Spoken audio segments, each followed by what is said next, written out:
no mirando nosotros las cosas que se ven, sino las que no se ven, pues las cosas que se ven son temporales, pero las que no se ven son eternas.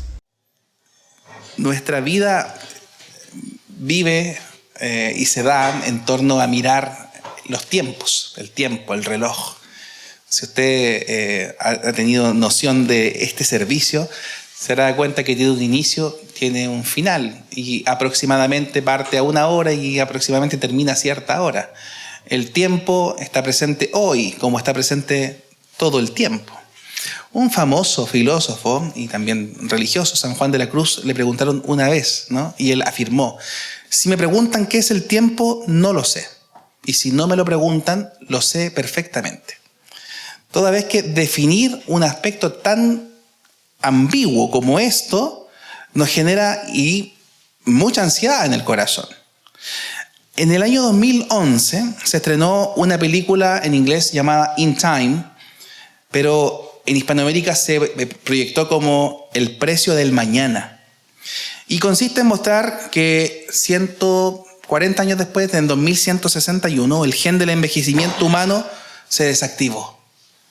Al cumplir los 25 años las personas dejaban de envejecer, pero transcurrido un año morirían de un ataque cardíaco a menos que ganen tiempo y rellenen con él sus relojes de vida, que lleven la cuenta regresiva con un reloj digital en sus muñecas, en el antebrazo izquierdo, programado desde que nacen. Ahora, ese tiempo de vida se convirtió en dinero. Ya las cosas no se pagaban con plata, sino con tiempo. Y es la forma con que la gente pagaba sus lujos y sus necesidades. Los ricos, evidentemente, podían vivir muchos años, incluso la eternidad, mientras que el resto de la población pobre debe trabajar y negociar o pedir prestado para poder vivir el día a día.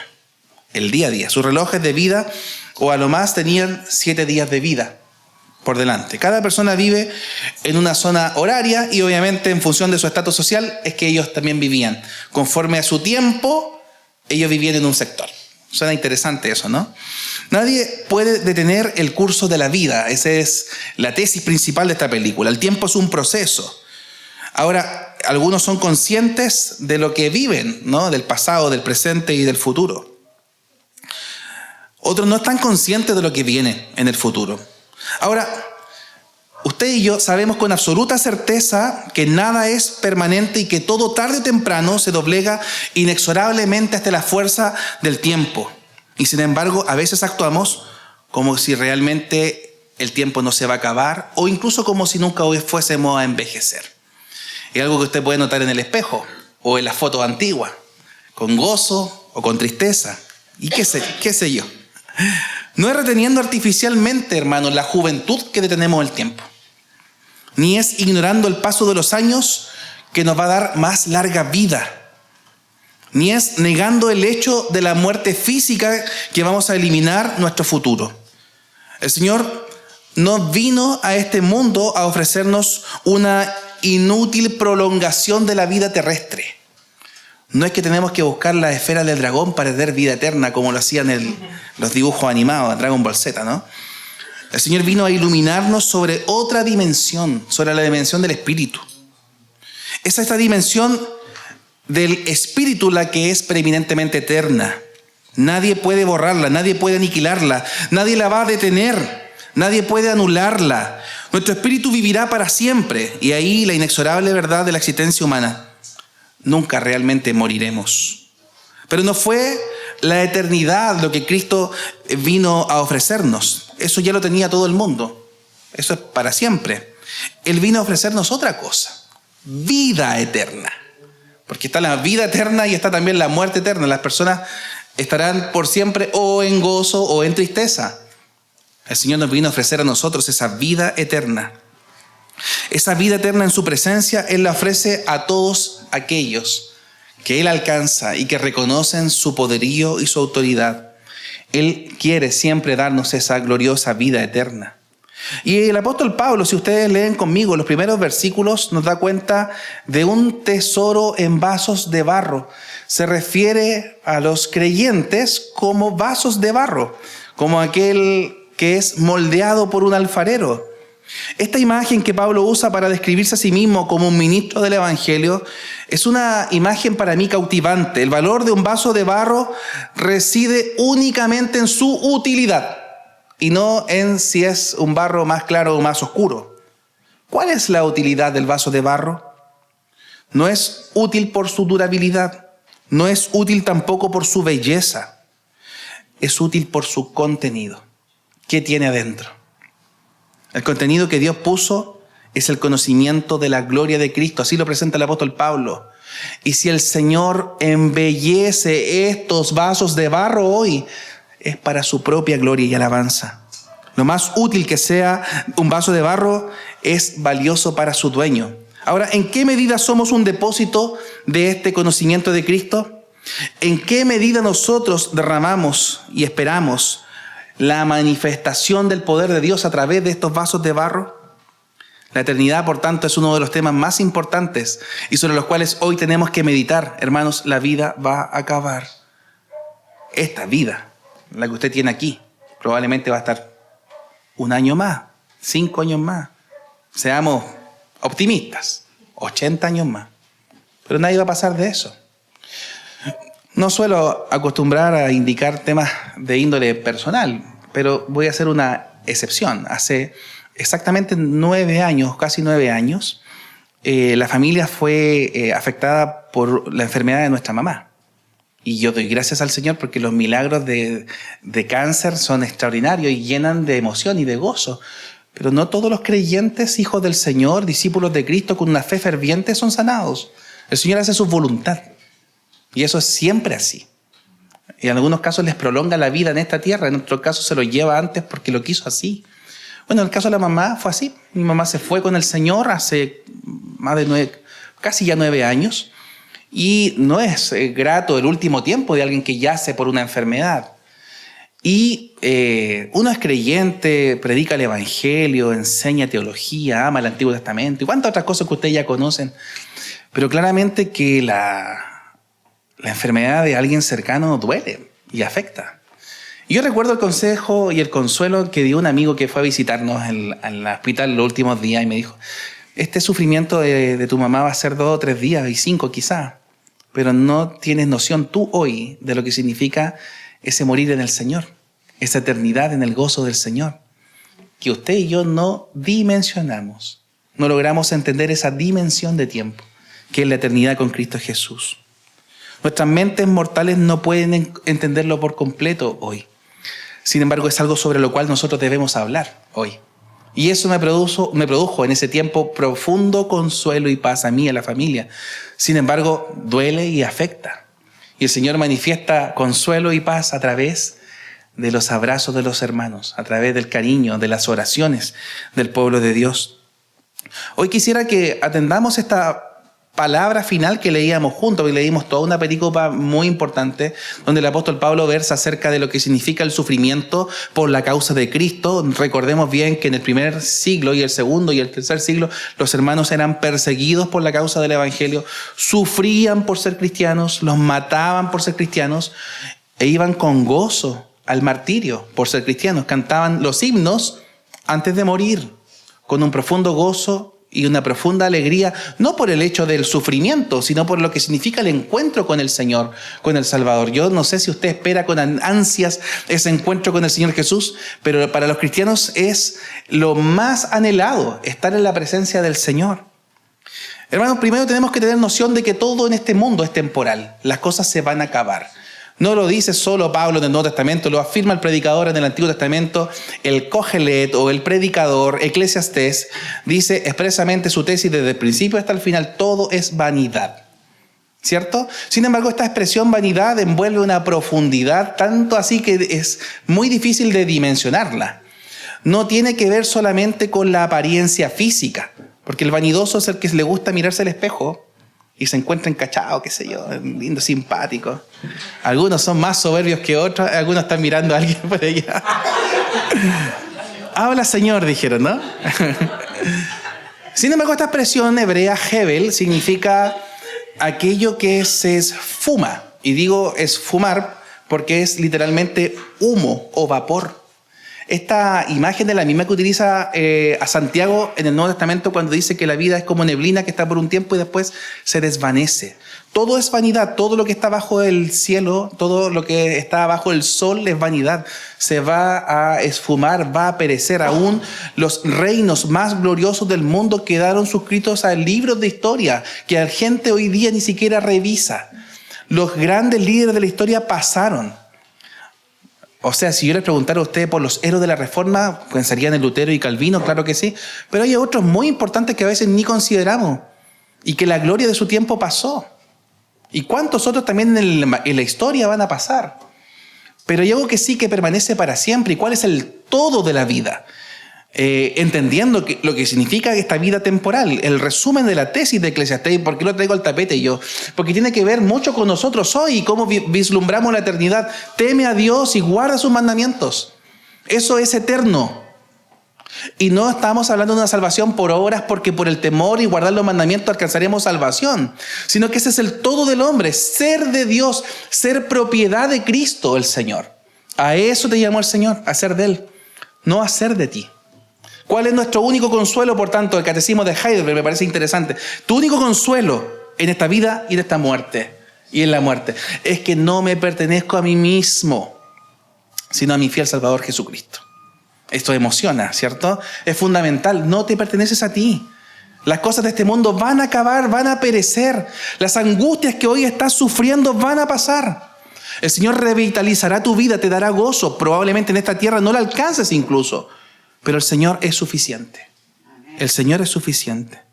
Todo lo que nos rodea está deteriorándose, muriendo. Todo va a llegar a su fin. Aún nosotros mismos, cualquiera sea nuestra condición presente, pronto nos vamos a ir. La belleza es temporal. Ya lo decía, el espejo y las fotos no mienten. Sara fue un ejemplo de una mujer muy hermosa en la Biblia, pero llegó el día en que su marido Abraham la tuvo que sepultar. O el rey David, fuerte, vigoroso, que mataba leones por defender a sus ovejas. Llegó un momento en que se acabó su gloria.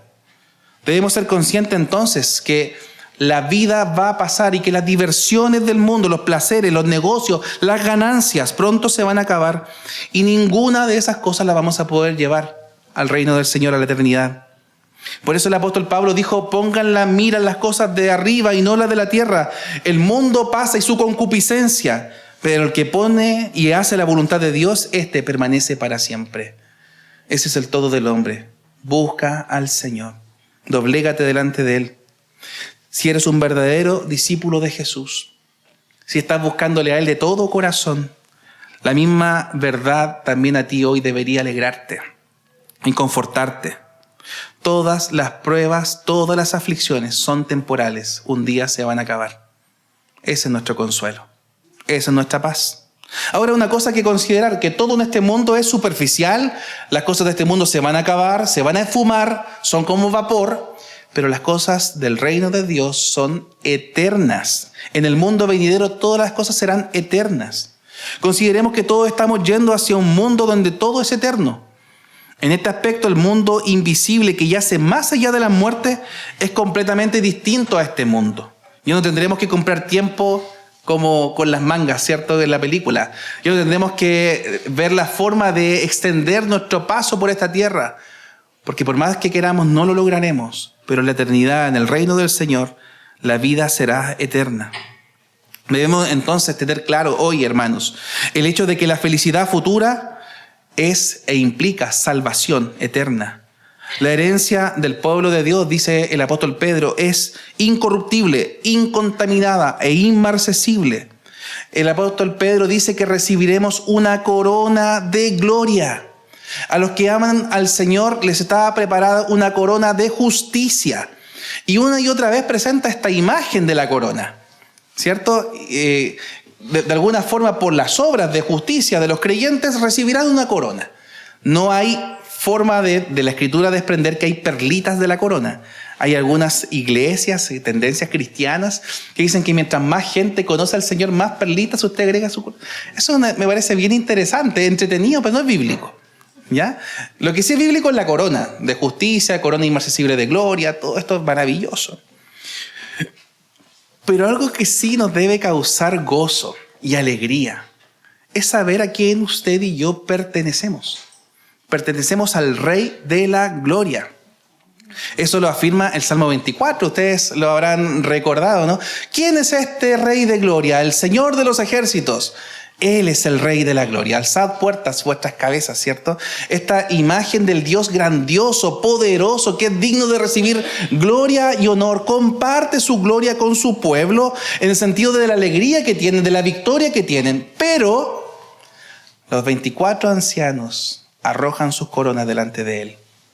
El día en que tengamos el gozo y el privilegio de estar en la presencia del Señor, con esa corona de justicia, están delante del Señor, porque solo Él es digno de recibir toda la gloria y todo el honor. Por eso tenemos que tener noción de que las cosas de este mundo son temporales y van a pasar, pero las cosas de la eternidad son para siempre. Y eso significa para bien y también para mal. Por tanto, hay un llamado a aquellos que van a escuchar este sermón a través del internet o quizá algunos que estén aquí que no hayan entregado su vida al Señor Jesús. No hay purgatorio, no existe eso. No hay limbo infantil tampoco. ¿Usted es del Señor o no es del Señor? Yo sé que Hegel, la filosofía, probablemente planteó muchos puntos intermedios, ¿no? Tesis y hay una síntesis. Esta idea de que no todo es blanco y negro, hay muchos grises, ¿cierto? Una vez un caballero dijo, aquí ya no va a haber más blanco y negro, son todos verdes. Y llegaron a la conclusión que acá estaban los verdes claros y los verdes oscuros.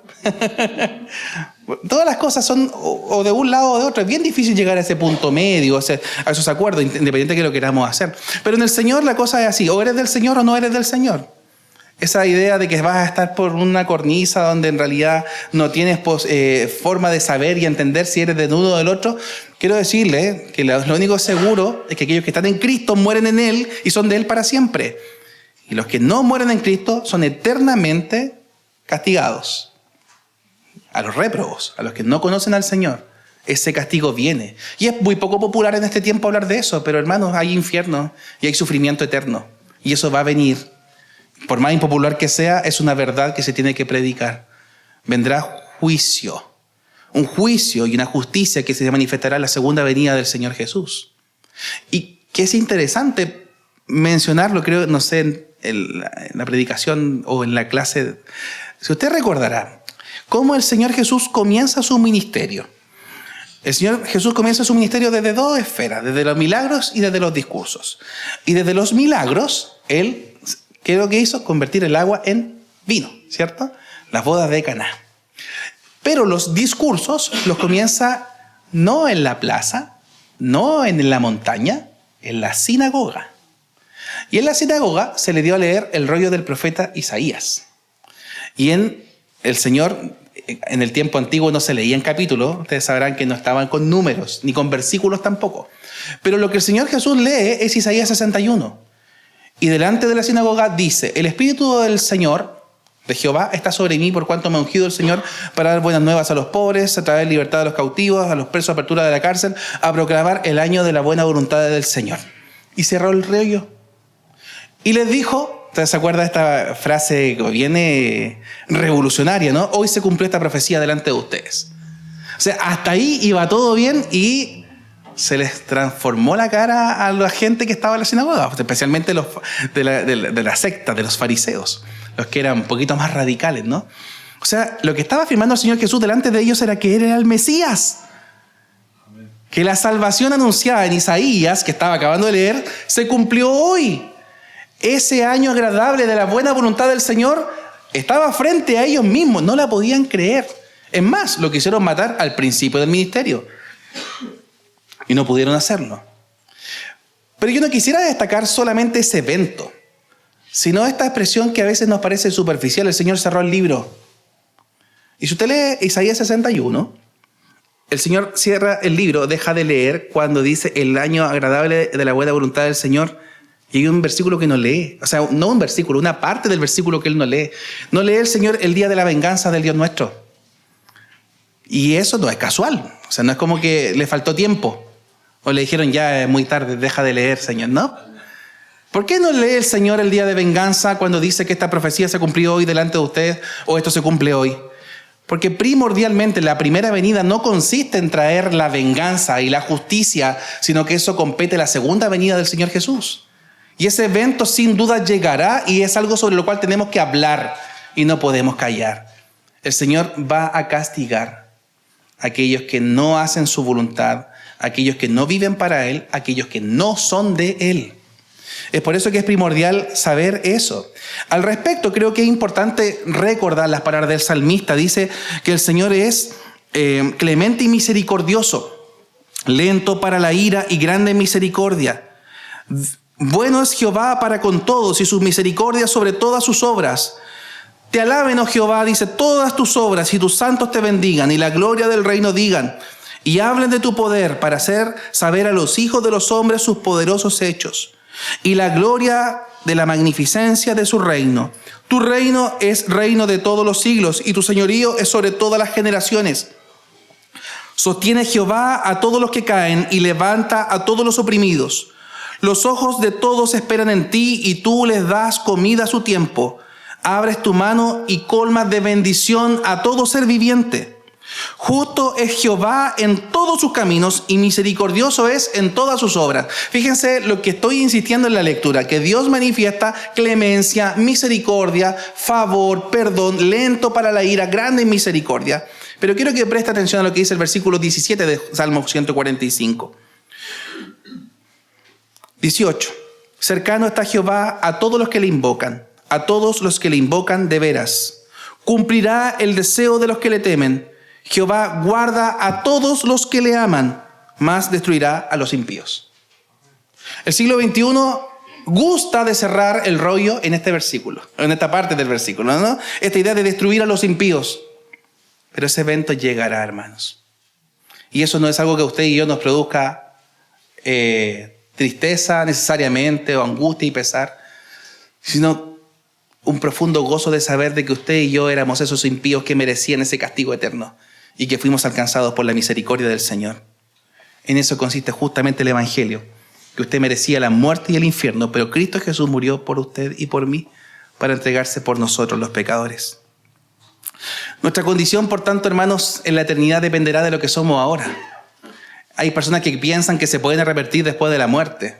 Esta idea del purgatorio, ¿no? O de cuántas monedas entren al cofre, va a ver si las personas salen del purgatorio. Eso se predicaba en el tiempo de la Reforma, y contra lo cual obviamente se opusieron los reformadores, en particular Lutero, en este tema. No hay posibilidad de alcanzar salvación fuera de esta vida. O usted reconoce al Señor Jesús como su Salvador, o perece en ese castigo eterno. Nuestras vidas, por tanto, hermanos, son muy cortas. ¿Qué es vuestra vida?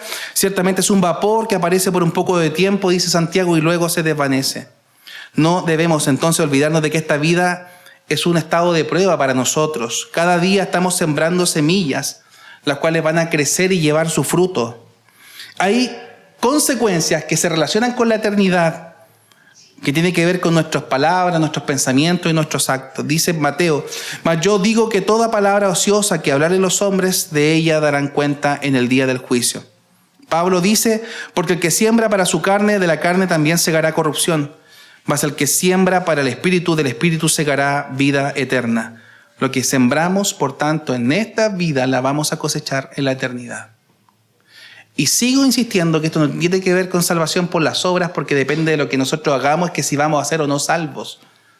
Sino de que si somos del Señor, su consecuencia inevitable es vivir para el Señor. Quien dice ser del Señor, quien predica ser del Señor, pero que no hace la voluntad del Señor, no es del Señor. Nuestras acciones son consecuencia de nuestras convicciones. Convicciones profundas, convicciones bíblicas. Convicciones basadas en la palabra del Señor, pero que traen como consecuencia acciones. Una vida santa y piadosa, no para la gloria suya, no para la gloria del liderazgo, para la gloria del único que debe ser digno de recibir gloria, que es el Señor Jesús. Por esto, hermanos, debe estar presente el Evangelio en nosotros, el Evangelio de Cristo Jesús. Por tanto, debemos mirar a Cristo, tanto para este tiempo, como para también la eternidad. El Señor Jesús está ahí. Como dice Apocalipsis 3:20. Aquí yo estoy a la puerta y llamo. Y si alguno oye mi voz y abre la puerta, yo entraré a él y cenaré con él y él conmigo. Cabe destacar que esa expresión no es para los no creyentes. Esa expresión no es para alguien que no es discípulo del Señor, es más, es para una iglesia. Es para hijos del Señor. No es como que la puerta, el Señor está tocando a todo el mundo a ver si la abren por dentro. Yo recuerdo cuando era adolescente se predicaba este versículo en relación con que la puerta del corazón se abre por dentro, ¿no? Porque el Señor es muy caballero y Él entra donde le permiten entrar. Suena bonito, pero no es así. El Señor entra cuando Él quiere y Él hace conforme a su voluntad, aunque sea caballero. Obviamente yo soy tan pecador que jamás le abriría la puerta. O sea, usted sabe que cualquier persona en su pecado nunca le abriría la puerta al Señor. No es que está al medio entre decidir el bien y el mal. La gente está en el mal. La gente está muerta, no está medio moribunda. La gente no está enferma. Se piensa a veces que usted debe tomar el remedio para la enfermedad del pecado, que es el Señor Jesús. No, el alma sin Cristo no está enferma. El alma sin Cristo está muerta y un muerto no puede decidir tomar ninguna medicina ni vivir de ninguna manera. El Señor es el único que da vida. Lo expresa cabalmente Efesios 2. Él les dio vida a ustedes cuando estaban muertos en vuestros delitos y pecados. Recordamos el versículo 8 y 9, ¿no? Por gracia sois salvos por medio de la fe, y esto no es de ustedes, de vosotros, es un don de Dios, no por obras, para que nadie se gloríe.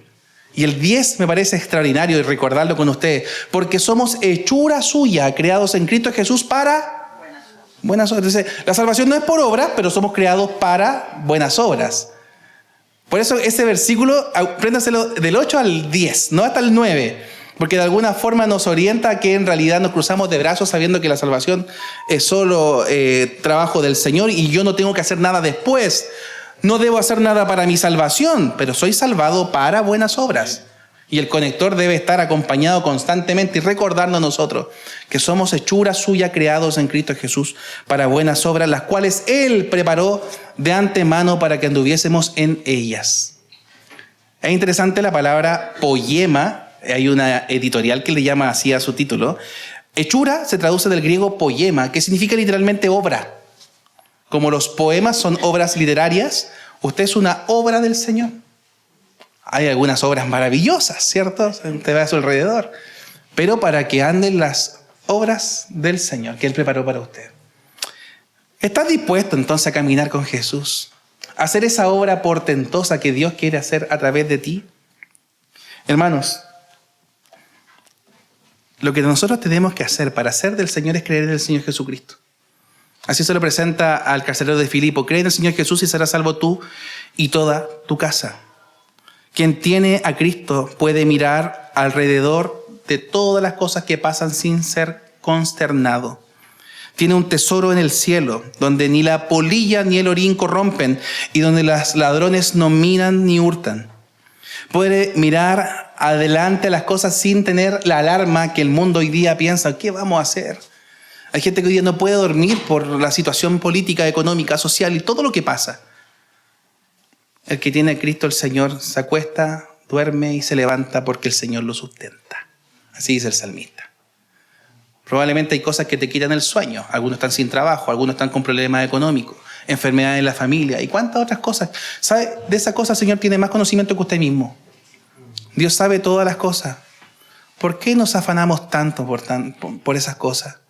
¿Por qué nos quitan el sueño y nos hacen perder lo que realmente es importante? Yo recuerdo la expresión que utilizaba Lutero y me parece muy interesante. Una mamá, una dueña de casa, glorifica mucho más al Señor preparando una rica cazuela que se comparte en amor en la familia que un cardenal oficiando un Te Deum. En el siglo XVI las cosas sagradas estaban limitadas a la vida templaria, ¿no? Del templo o de la catedral. Ahí está Dios, ¿no? Pero las cosas materiales, mundanales, malas y perversas estaban en la vida de acá abajo, ¿no? En el mundo de las cosas, ¿no? No de las ideas. Debemos tomar entonces noción y vivir con la certeza de que Dios quiere que usted y yo caminemos todos los días con Él. A eso nos llamó el Señor. A que el amor esté presente entre nosotros y es un amor profundo también por la gente, por los que no conocen al Señor, por los que están perdidos, por los que no tienen esperanza.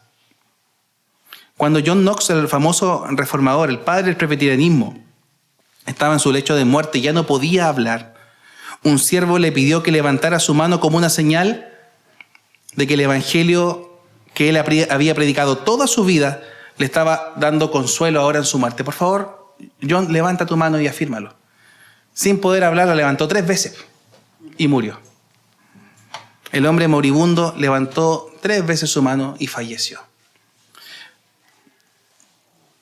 Hay gente que tiene temor de la muerte.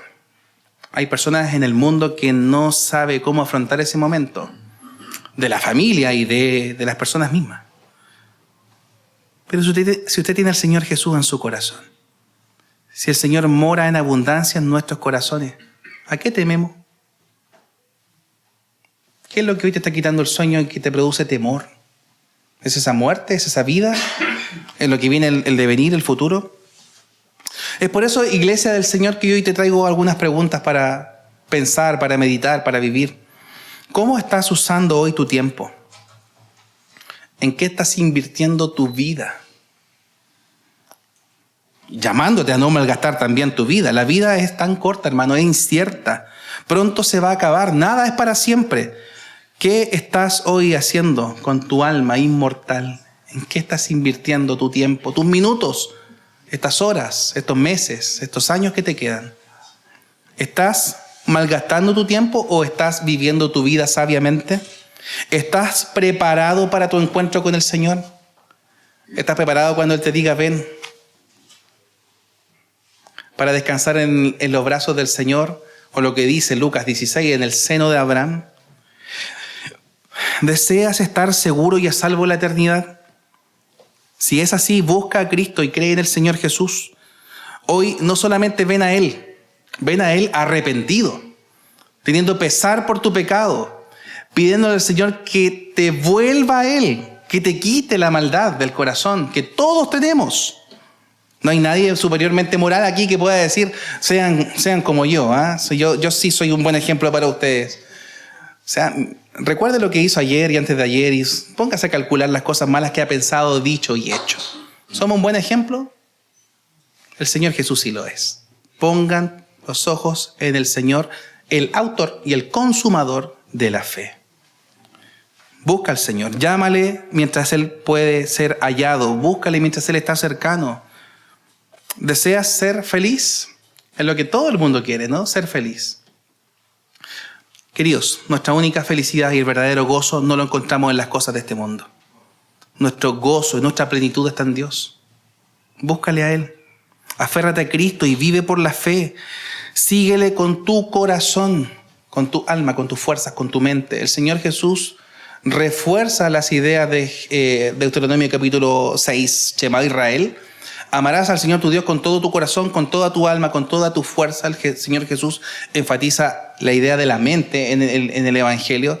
Sin embargo, amados, si buscamos al Señor de todo corazón, si el Señor es buscado de verdad, el Señor nos va a bendecir y nos hará experimentar ahora esto que todavía no se completa, por cuanto viene un cumplimiento final, la consumación final. En este ya, aún no, pero en este ya, experimentaremos el gozo del Señor. El gozo del Señor, queridos, es nuestra fuerza. Vivamos conforme a ese gozo, puestos los ojos en Jesús para la eternidad. A eso nos llamó el Señor. Oremos. Hoy te alabamos, oh Dios. Hoy bendecimos tu nombre y te damos gracias por meditar en tu santa palabra. Gracias por hablarnos y llamar nuestro corazón a la humildad y al reconocimiento de que solo en ti hay salvación, de que solo en ti tenemos vida.